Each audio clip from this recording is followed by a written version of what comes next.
مسلمانوں نے اپنے جاسوس دور دور تک پھیلا رکھے تھے۔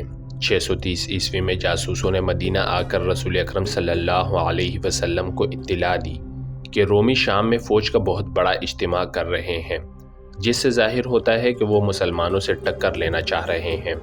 اس کے بعد یہ اطلاع ملی کہ رومیوں نے اپنے فوج کے کچھ دستے اردن بھیج دیے ہیں۔ اکتوبر 630 عیسوی بڑا ہی گرم مہینہ تھا۔ جھلسا دینے والی لو ہر وقت چلتی رہتی تھی اور دن کے وقت دھوپ میں ذرا سی دیر ٹھہرنا بھی محال تھا۔ اس موسم میں رسول کریم صلی اللہ علیہ وسلم نے حکم دیا کہ پیشتر اس کے کہ رومی ہم پر یلغار کرے، ہم ان کے کوچ سے پہلے ہی ان کا راستہ روک لیں۔ رسول کریم صلی اللہ علیہ وسلم کے اس حکم پر مدینہ کے اسلام دشمن عناصر حرکت میں آ گئے۔ ان میں وہ مسلمان بھی شامل تھے جنہوں نے اسلام تو قبول کر لیا تھا لیکن اندر سے وہ کافر تھے۔ ان منافقین نے درپردہ ان مسلمانوں کو جو جنگ کی تیاریوں میں مصروف ہو گئے تھے ورغلانا اور ڈرانا شروع کر دیا کہ اس موسم میں انہوں نے کوچ کیا تو گرمی کی شدت اور پانی کی قلت سے وہ راستے میں ہی مر جائیں گے۔ ان مخالفانہ سرگرمیوں میں یہودی پیش تھے۔ اس کے باوجود مسلمانوں کی اکثریت نے رسول اکرم صلی اللہ علیہ وسلم کے حکم پر لبیک کہی۔ رسول خدا صلی اللہ علیہ وسلم نے تیاریوں میں زیادہ وقت ضائع نہ کیا۔ اکتوبر کے آخر میں جو فوج رسول خدا صلی اللہ علیہ وسلم کی قیادت میں کوچ کے لیے تیار ہوئی اس کی تعداد 30,000 تھی، جس میں 10,000 سوار شامل تھے۔ مجاہدین کے اس لشکر میں مدینہ کے علاوہ مکہ کے اور ان قبائل کے افراد بھی شامل تھے جنہوں نے سچے دل سے اسلام قبول کیا تھا۔ مجاہدین کا مقابلہ اس زمانے کے مشہور جنگجو بازنطینی شہنشاہ ہرقل کے ساتھ تھا۔ مجاہدین اسلام کا یہ عظیم لشکر اکتوبر 630 عیسوی کے آخری ہفتے میں رسول کریم صلی اللہ علیہ وسلم کی قیادت میں شام کی طرف کوچ کر گیا۔ تمازت آفتاب کا یہ عالم جیسے زمین شعلے اگل رہی ہو، ریت اتنی گرم کہ گھوڑے اور اونٹوں کے پاؤں جلتے تھے۔ اس سال قحط کی کیفیت پیدا ہو گئی تھی، اس لیے مجاہدین کے پاس خوراک کی کمی تھی۔ مجاہدین اس جھلسا دینے والی گرمی میں پانی نہیں پیتے تھے کہ معلوم نہیں آگے کتنی دور جا کر پانی ملے۔ تھوڑی ہی دور جا کر مجاہدین کے ہونٹ خشک ہو گئے اور ان کے حلق میں کانٹے سے چبھنے لگے، لیکن ان کی زبان پر اللہ کا نام تھا اور وہ ایسے عزم سے سرشار تھے جس کا اجر خدا کے سوا اور کوئی نہیں دے سکتا تھا۔ ایک لگن تھی، ایک جذبہ تھا کہ مجاہدین زمین و آسمان کے اگلے ہوئے شعلوں کا منہ چڑھاتے چلے جا رہے تھے۔ تقریباً 14 روز بعد یہ لشکر شام کے سرحد کے ساتھ تبوک کے مقام پر پہنچ گیا۔ مورخین لکھتے ہیں کہ اچھے اور خوشگوار موسم میں مدینہ سے تبوک کا سفر 14 دنوں کا تھا، جسے اس وقت کے مسافروں کی زبان میں 14 منزل کہا جاتا تھا۔ بعض مورخین نے 14 منزل کو 14 دن کہا ہے۔ تبوک میں ایک جاسوس نے اطلاع دی کہ رومیوں کی جو دستے اردن میں آئے تھے وہ اس وقت دمشق میں ہیں۔ رسول کریم صلی اللہ علیہ وسلم نے لشکر کو تبوک میں خیمہ زن ہونے کا حکم دیا اور تمام سالاروں کو صلاح و مشورے کے لیے طلب کیا۔ سب کو یہی توقع تھی کہ تبوک سے کوچ کا حکم ملے گا اور دمشق میں یا دمشق کے قریب رومیوں کے ساتھ فیصلہ کن معرکہ ہوگا۔ رسول کریم صلی اللہ علیہ وسلم نے اپنے اصول کے مطابق سب سے مشورے طلب کیے۔ ہر سالار نے یہ ذہن میں رکھے کہ رومیوں سے جنگ ہوگی مشورے دیے، لیکن رسول کریم صلی اللہ علیہ وسلم نے یہ کہہ کر سب کو حیرت میں ڈال دیا کہ تبوک سے آگے کوچ نہیں ہوگا۔ مورخین لکھتے ہیں کہ رسول خدا صلی اللہ علیہ وسلم کے اس فیصلے میں کہ آگے نہیں بڑھا جائے بہت بڑی جنگی دانش مندی تھی۔ آپ صلی اللہ علیہ وسلم نے مدینہ میں ہی کہہ دیا تھا کہ رومیوں کا راستہ روکا جائے گا۔ آپ صلی اللہ علیہ وسلم مستقر سے اتنی دور اور اتنی شدید گرمی میں لڑنا نہیں چاہتے تھے۔ اس کی بجائے آپ صلی اللہ علیہ وسلم ہرقل کو اشتعال دلا رہے تھے کہ وہ اپنے مستقر سے دور تبوک میں آ کر لڑے۔ مجاہدین لڑنے کے لیے گئے تھے اور ان کے دلوں میں کوئی وہم اور کوئی خوف نہیں تھا، لیکن جنگ میں ایک خاص قسم کی عقل و دانش کی ضرورت ہوتی ہے۔ رسول کریم صلی اللہ علیہ وسلم نے عقل و دانش کو استعمال کیا اور مدینہ کی طرف رومیوں کا راستہ روکنے کا یہ اہتمام کیا کہ اس علاقے میں جو قبائل رومیوں کے زیر اثر تھے انہیں اپنے اثر میں لانے کی مہمات تیار کی۔ ان میں 4 مقامات خصوصی اہمیت کے حامل ہیں جہاں ان مہمات کو بھیجا جانا تھا۔ ان میں ایک تو عقبہ تھا جو اس دور میں ایلیا کہلاتا تھا، دوسرا مقام مقننہ، تیسرا ازرح اور چوتھا جربہ تھا۔ رسول کریم صلی اللہ علیہ وسلم نے ان تمام قبائل کے ساتھ جنگ کرنے کے بجائے دوستی کے معاہدے کی شرائط بھیجی، جن میں ایک یہ تھی کہ ان قبائل کے جو لوگ اسلام قبول نہیں کریں گے انہیں ان کے مرضی کے خلاف جنگ میں نہیں لے جایا جائے گا۔ دوسری شرط یہ تھی کہ ان پر کوئی بھی حملہ کرے گا تو مسلمان ان کے دفاع کو اپنی ذمہ داری سمجھیں گے۔ اس کے بدلے میں اسلامی حکومت ان سے جزیہ وصول کرے گی۔ سب سے پہلے ایلیاہ کے فرمانروا یوحنا نے خود آ کر رسول کریم صلی اللہ علیہ وسلم کی دوستی کی پیشکش قبول کی اور جزیہ کی باقاعدہ ادائیگی کی شرط بھی قبول کر لی۔ اس کے فوراً بعد دو اور طاقتور قبیلوں نے بھی مسلمانوں کے ساتھ دوستی کا معاہدہ کر لیا اور جزیہ کی شرط بھی مان لی۔ الجوف ایک مقام ہے جو اس دور میں دومت الجندل کہلاتا تھا۔ یہ بڑے ہی خوفناک صحرا میں واقع تھا۔ اس زمانے کی تحریروں سے پتہ چلتا ہے کہ اس مقام کے ارد گرد ایسے رتیلے ٹیلے اور نشیب تھے کہ انہیں ناقابل تسخیر سمجھا جاتا تھا۔ دومت الجندل کا حکمران عقیدر بن مالک تھا۔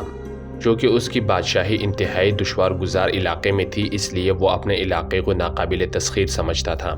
رسول کریم صلی اللہ علیہ وسلم نے جو وفد عقیدر بن مالک کے پاس بھیجا تھا وہ یہ جواب لے کر آیا کہ عقیدر نے نہ دوستی قبول کی ہے نہ وہ جزیہ دینے پر آمادہ ہوا ہے، بلکہ اس نے اعلانیہ کہا ہے کہ مسلمانوں کو وہ اپنا دشمن سمجھتا ہے اور وہ اسلام کی بیخ کنی میں کوئی کسر اٹھا نہیں رکھے گا۔ رسول کریم صلی اللہ علیہ وسلم نے خالد رضی اللہ عنہ بن ولید کو بلایا اور انہیں کہا کہ 2-4 سوار اپنے ساتھ لیں اور عقیدر بن مالک کو زندہ پکڑ لائیں۔ عقیدر بن مالک اپنے دربار میں اونچی مسند پر بیٹھا تھا۔ اس کے پیچھے 2 نیم برہنہ لڑکیاں کھڑی مورچل ہلا رہی تھیں۔ عقیدر بن مالک کے چہرے پر وہی رعونت تھی جو روایتی بادشاہوں کے چہروں پر ہوا کرتی ہے۔ اے ابن مالک، ایک بوڑھے وزیر نے جو اس کی فوج کا سالار بھی تھا اٹھ کر کہا، تیری بادشاہی کو کبھی زوال نہ آئے۔ کیا تجھے پتہ نہیں چلا کہ ایلیہ، جربا، عزرو اور مقننہ کے قبیلوں نے مدینہ کے مسلمانوں کی دوستی قبول کر لی ہے؟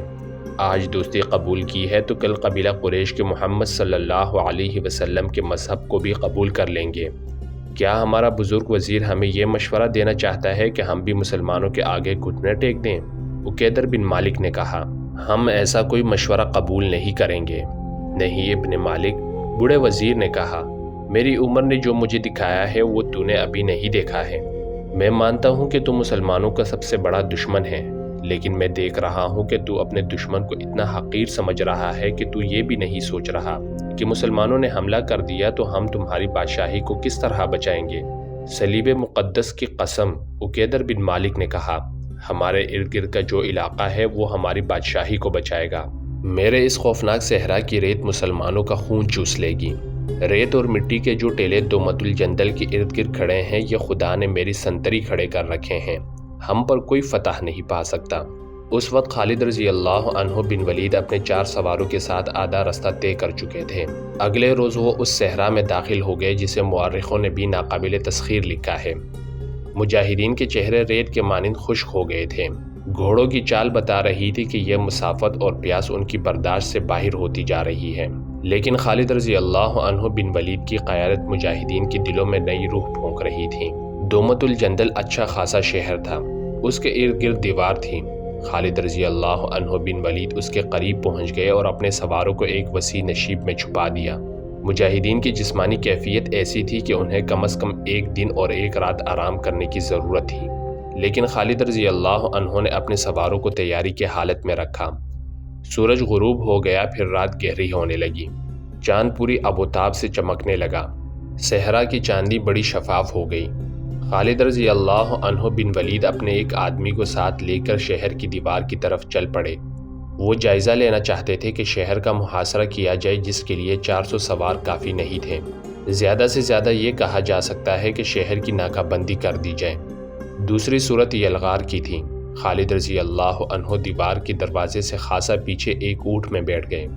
چاندنی اتنی صاف تھی کہ دیوار کے اوپر سے خالد رضی اللہ عنہ نظر آ سکتے تھے۔ شہر کا بڑا دروازہ کھلا۔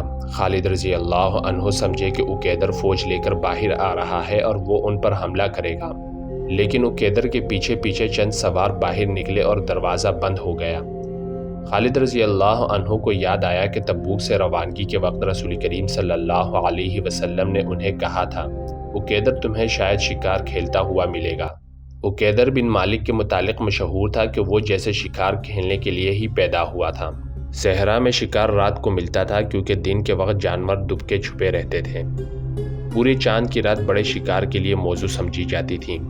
یہ رسول اکرم صلی اللہ علیہ وسلم کی انٹیلیجنس کا کمال تھا کہ آپ صلی اللہ علیہ وسلم نے دشمن کی عادات کو اور خصلتوں کا بھی پتہ چلا لیا تھا۔ اور آپ صلی اللہ علیہ وسلم نے خالد رضی اللہ عنہ کو عقیدر کے متعلق پوری معلومات دے دی تھی۔ خالد رضی اللہ عنہ نے جب دیکھا کہ عقیدر بن مالک چند ایک سواروں کے ساتھ باہر آیا ہے تو انہوں نے اس کے انداز کا پوری طرح جائزہ لیا۔ خالد رضی اللہ عنہ سمجھ گئے کہ عقیدر کو معلوم ہی نہیں ہو سکا کہ 400 مسلمان سوار اس کے شہر کے قریب پہنچ گئے ہیں اور وہ شکار کھیلنے جا رہا ہے۔ خالد رضی اللہ عنہ اپنے آدمی کے ساتھ رینگتے سرکتے پیچھے آئے۔ جب عقیدر اپنے سواروں کے ساتھ نظروں سے اوجھل ہو گیا تو خالد رضی اللہ عنہ دوڑ کر اپنے سواروں تک پہنچ گئے۔ انہوں نے کچھ سوار منتخب کیے۔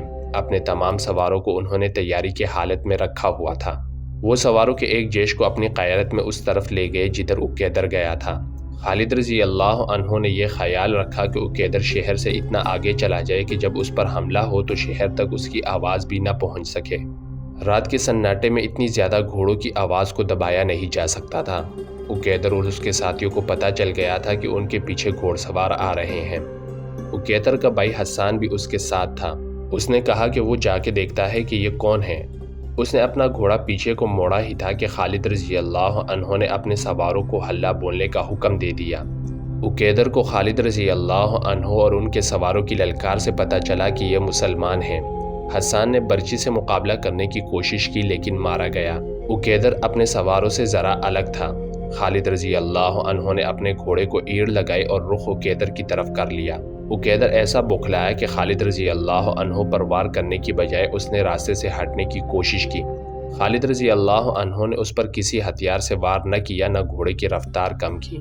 انہوں نے گھوڑا عقیدر کے گھوڑے کے قریب سے گزارا اور بازو عقیدر کی کمر میں ڈال کر اسے اس کے گھوڑے سے اٹھا کر اپنے ساتھ ہی لے گئے۔ عقیدر بن مالک کے شکاری ساتھیوں اور محافظوں نے دیکھا کہ ان کا فرمانروا پکڑا گیا ہے اور اس کا بھائی مارا گیا ہے تو انہوں نے خالد رضی اللہ عنہ کے سواروں کا مقابلہ کرنے کی بجائے بھاگ نکلنے کا راستہ دیکھا۔ وہ زمین ایسے تھی کہ چھپ کر نکل جانے کے لیے نشیب کھڈ اور ٹیلے بہت تھے۔ ان میں سے کچھ زخمی ہوئے لیکن نکل گئے۔ شہر میں داخل ہو کر انہوں نے دروازہ بند کر لیا۔ خالد رضی اللہ عنہ بن ولید نے عقیدر کو پکڑے رکھا اور کچھ دور جا کر گھوڑا روکا۔ عقیدر سے کہا کہ اس کے بھاگ نکلنے کی کوئی صورت نہیں۔ انہوں نے اسے گھوڑے سے اتارا اور خود بھی اترے۔ کیا تم اپنے آپ کو ناقابل تسخیر سمجھتے تھے؟ خالد رضی اللہ عنہ نے پوچھا۔ ہاں، میں اپنے آپ کو ناقابل تسخیر سمجھتا تھا، عقیدر بن مالک نے کہا، لیکن تو نے مجھے اپنا نام نہیں بتایا۔ خالد بن ولید۔ ہاں، عقیدر نے کہا، میں نے یہ نام سنا ہے، یہاں تک خالد ہی پہنچ سکتا تھا۔ نہیں عقیدر، خالد رضی اللہ عنہ نے کہا، یہاں تک ہر وہ انسان پہنچ سکتا ہے جس کے دل میں اللہ کا نام ہے اور وہ محمد صلی اللہ علیہ وسلم کو اللہ کا رسول مانتا ہے۔ میرے ساتھ کیا سلوک ہوگا؟ عقیدر نے پوچھا۔ تیرے ساتھ وہ سلوک نہیں ہوگا جو تو نے ہمارے رسول صلی اللہ علیہ وسلم کے ایلچی کے ساتھ کیا تھا۔ خالد رضی اللہ عنہ نے کہا، ہم سے اچھے سلوک کی توقع رکھ ابن مالک۔ اگر ہم رومی ہوتے اور ہرقل کے بھیجے ہوئے ہوتے تو ہم کہتے کہ اپنا خزانہ اور اپنے شہر کی بہت ہی خوبصورت لڑکیاں اور شراب کے مٹکے ہمارے حوالے کر دے۔ پہلے ہم عیش و عشرت کرتے پھر ہرقل کے حکم کی تعمیل کرتے۔ ہاں، عقیدر نے کہا، رومی ہوتے تو ایسا ہی کرتے اور وہ ایسا کر رہے ہیں۔ وہ کون سا تحفہ ہوتا جو میں ہرقل کو نہیں بیچتا؟ ولید کے بیٹے، مجھ پر لازم ہے کہ رومیوں کو خوش رکھوں۔ کہاں ہے رومی؟ خالد رضی اللہ عنہ نے کہا، کیا تو انہیں مدد کے لیے بلا سکتا ہے؟ ہم تیری مدد کو آئیں گے۔ میں تجھے قیدی بنا کر نہیں، معزز مہمان بنا کر اللہ کے رسول صلی اللہ علیہ وسلم کے پاس لے جا رہا ہوں۔ تجھ پر کوئی ظلم نہیں ہوگا، جبر نہیں ہوگا۔ ہم دشمنی کا نہیں دوستی کا پیغام لے کر آئے ہیں۔ ہمارے رسول صلی اللہ علیہ وسلم کے سامنے جا کر تجھے تاسف ہوگا کہ جس کا تو دشمن رہا ہے وہ تو دوستی کے قابل ہے۔